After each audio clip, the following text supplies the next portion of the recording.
Hi everybody, my name is CADing from FTC Team 14712 Ruckus Robotics.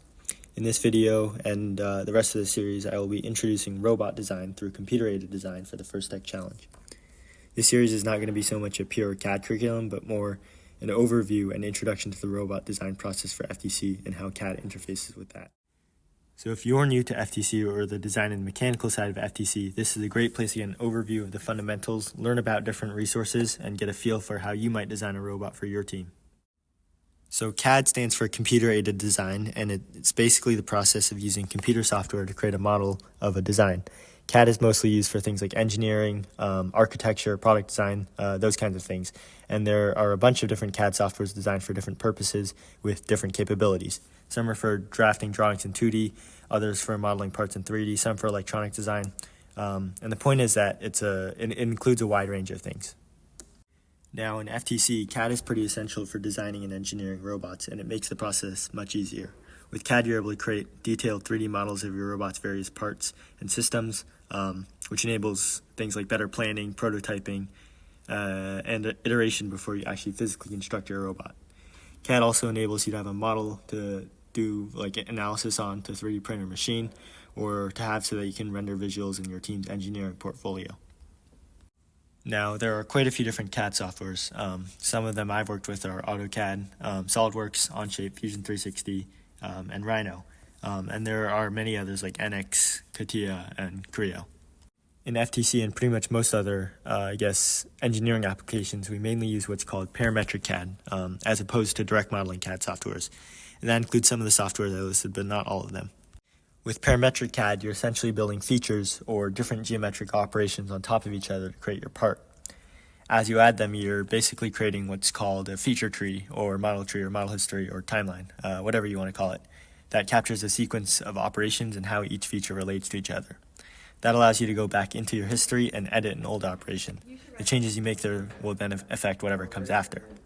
This is a really powerful way to 3D model, but it also means that you have to be pretty organized and structured with the way you CAD.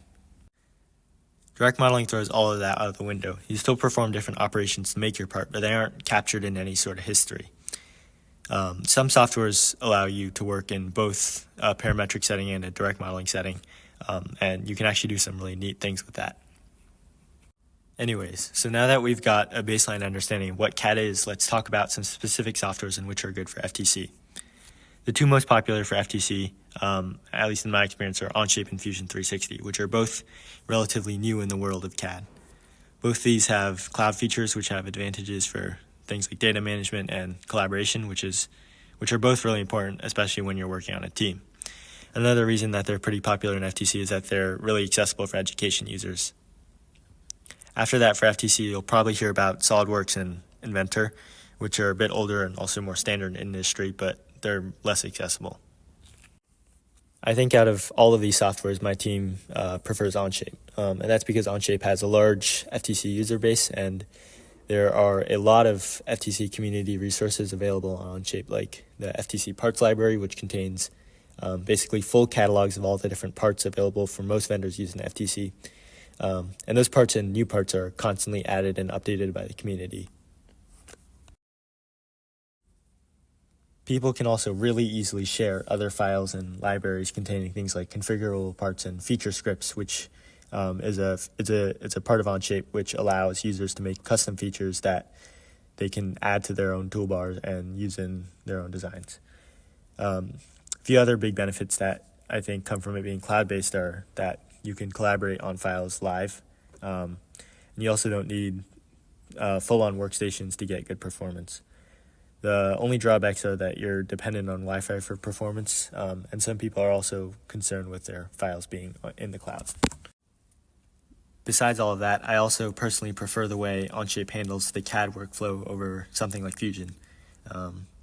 With Fusion, though, there are some advantages like a broader tool set, and you get things like rendering and CAM, which if you're unfamiliar with software for machining things, without having to purchase a higher level plan. I think Fusion also has some cool generative stuff that not all CAD softwares have.